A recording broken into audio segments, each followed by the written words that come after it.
Thanksgiving season, we are all grateful for so many things. Many people are grateful just to be alive, to have life, health, and strength, food to eat, clothes to wear, a roof overhead, and our loved ones and friends close by. The hurricanes passed over us, and obviously we're all still alive, we're still here. So give thanks with a grateful heart. Thanksgiving shouldn't be just a holiday anymore. It's a daily, moment-by-moment lifestyle of love, peace, gratitude, and happiness. When we wake up each morning, whether lying in bed at 5:30 a.m. or driving to work in this hellacious Orlando traffic, thoughts of sincere gratitude to God should flood our minds each day, like the fresh morning dew that most of us are too busy to stop and see. Since 2020 to now, many have unfortunately lost loved ones and friends to COVID-19 or other illnesses, hurricanes, economic downturns, and tragedies. It's been a really tough time, but through it all, know that the infinite God, infinite intelligence, loves you with everlasting love. It's our strength, our song, and our victory. And because of that, we can give thanks once again with a grateful heart. So remember when family and communities were very strong and bonded together for the common good of each other? You know, all the old Norman Rockwell portraits, especially the Thanksgiving one. People dressed and walked with dignity to church or school, to the grocery store, or just walking down the street saying good morning or good evening with a hand wave and a smile, just like Mayberry, right? I know some of us have actually lived in towns like Mayberry. I know I have. Everybody knew everybody, and you weren't afraid to walk around in the dark, not afraid of the boogeyman. Back then, everyone looked out for each other as one big family, one large American community. So, we thank God for waking up this morning, food to eat, a place to live, water to drink, clothes to wear, a job, a car, a bicycle, and most of all, Sunday potluck at the church, surrounded by family and friends. So, back in the day, during a special service, sometimes right on Thanksgiving Day, the churches were crowded and congregations were happy to be there. They clapped and praised as they expressed thanksgiving and gratitude for those very simple things in life.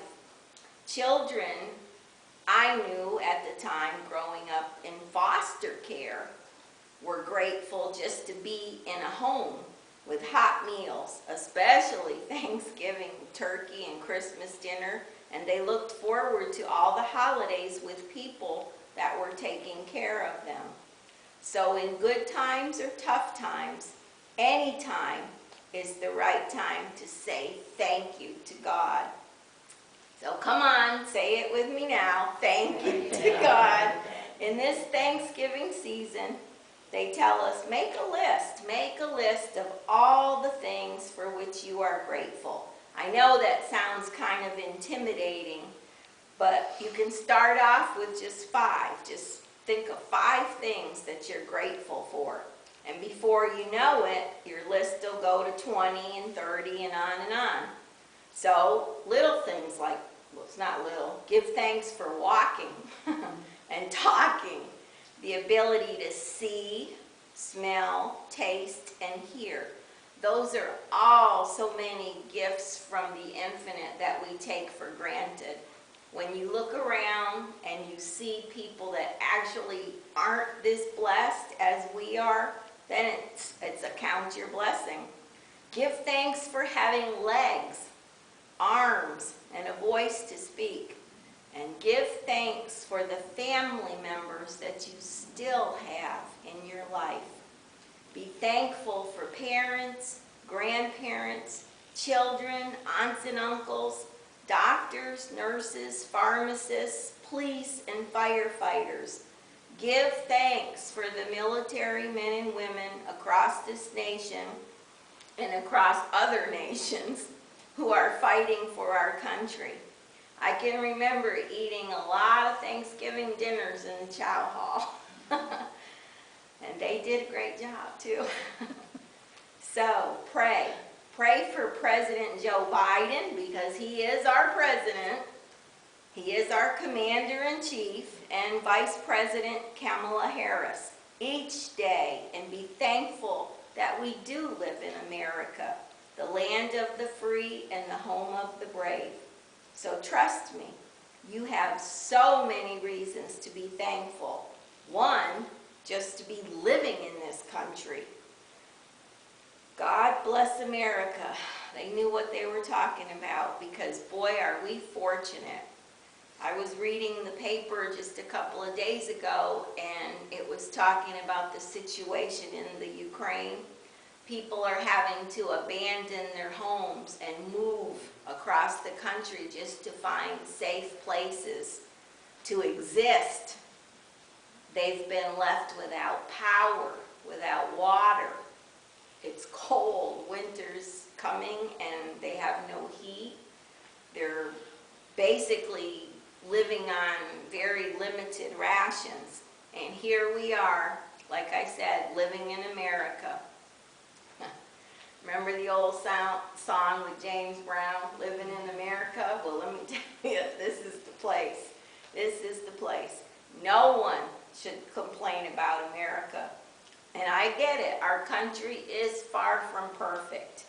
But you do have the freedom to make your life what you want it to be for your family and you. I heard a lady complaining in the supermarket the other day about her husband. Well, I listened to her going on and on, to somebody for 3 or 4 minutes. Oh, he does this, he does that, he said this, he said that.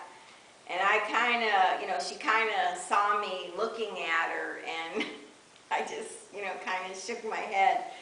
And she was like, well, what, And I said, some single women look forward to the day when they have a husband.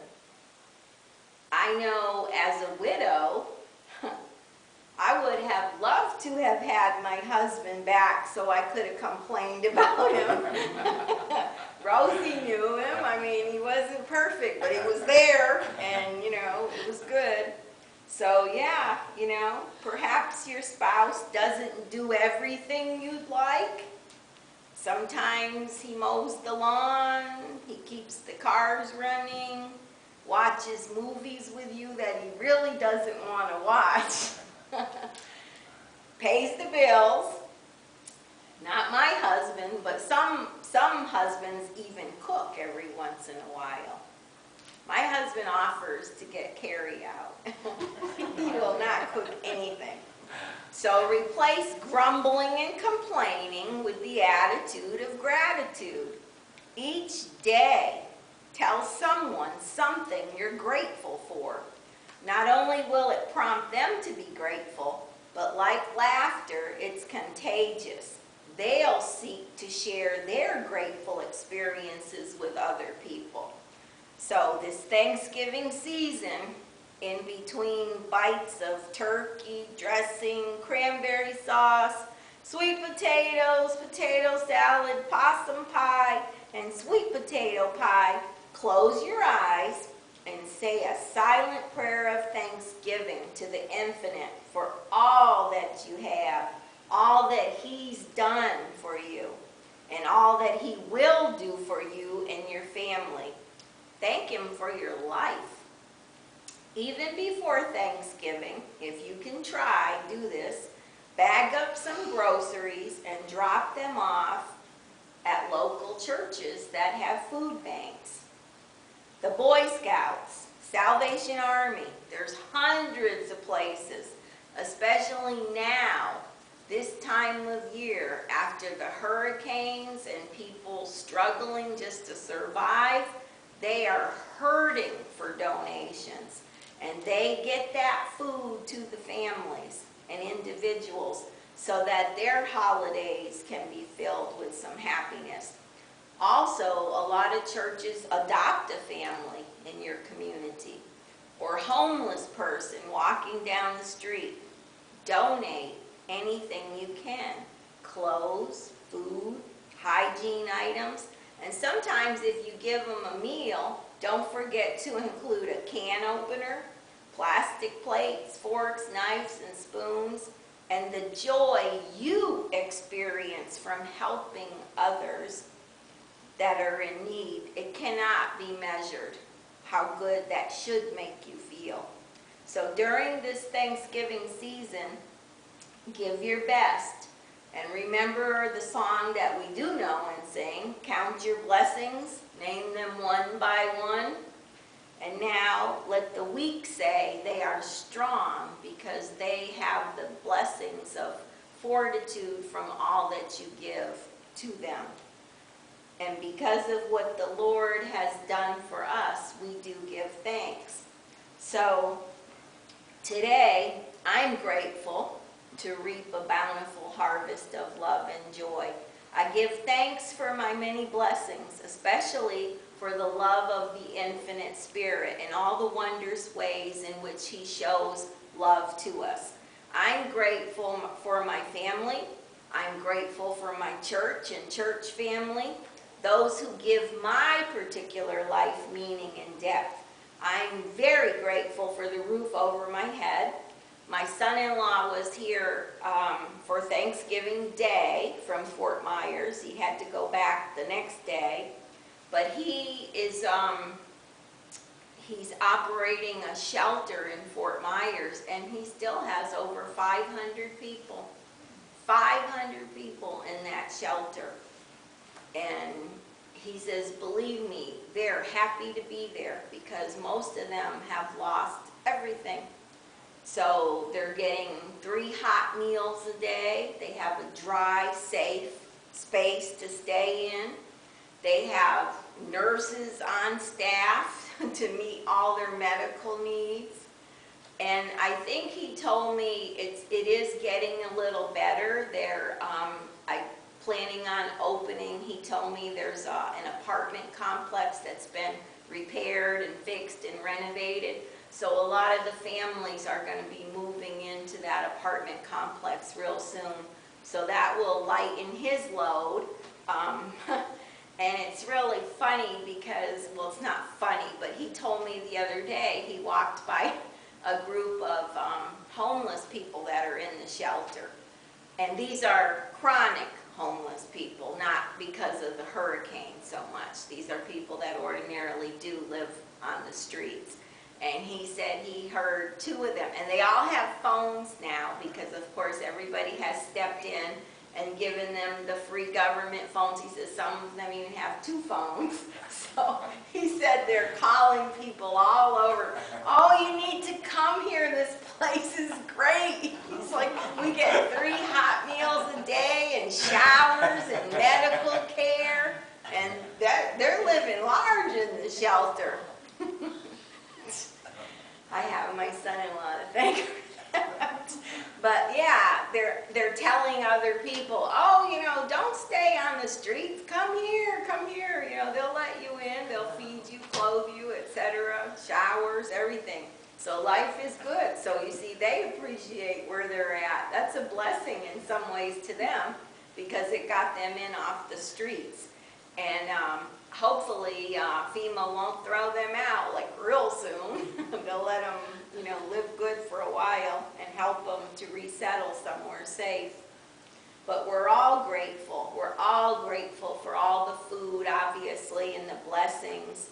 And it's not just the food that nourishes us. It's the spirituality as well. I know I was in a discussion with a group of people last evening, spiritual topics, and we all commented that spiritualism has gotten us through some very rough times in our own personal lives.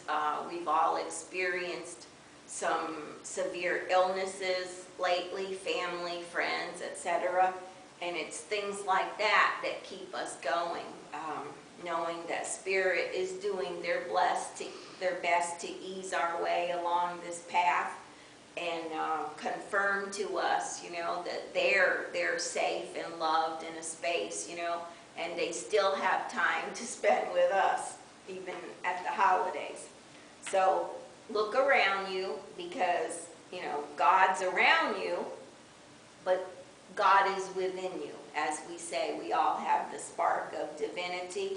So give thanks for the prosperity that you do have, the peace and joy.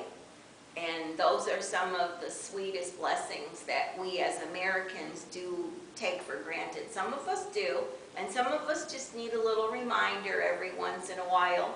And yeah, I made the joke about, eating in a chow hall, a lot of Thanksgivings, and they did their best. We were all very far away from family, obviously, and our co-workers and service members that we served with alongside, they became our families, as they do during the holidays. You spend a lot of holidays away from home. So we appreciate those as Americans, because we were still able to get together and thank God for the blessings and celebrate Thanksgiving as well. So if you need any reminders, just pick up a newspaper and see what's happening, far across the pond at the Ukraine. The situation is getting worse because of the time of year, obviously, like I said, and the people are, they're suffering. They're suffering in many ways. And then, like I said, you go to the extreme and look at us, all happy and well-fed and well taken care of, and still we manage to complain about our government and taxes, and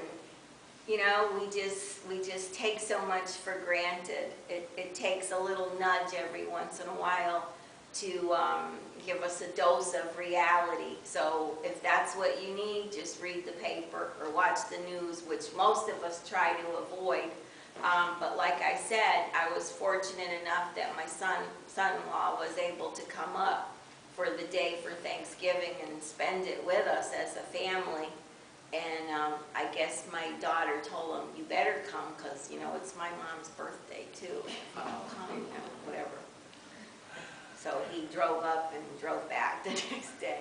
But it was a blessing, because, like I said, that was a dose of reality for us to see that he said there are still over 500 people. And that's just one particular shelter in the area. I believe it was an abandoned Publix. So they've taken it over, and it's been sanitized. Everything is there, cots, clean stuff, showers, everything.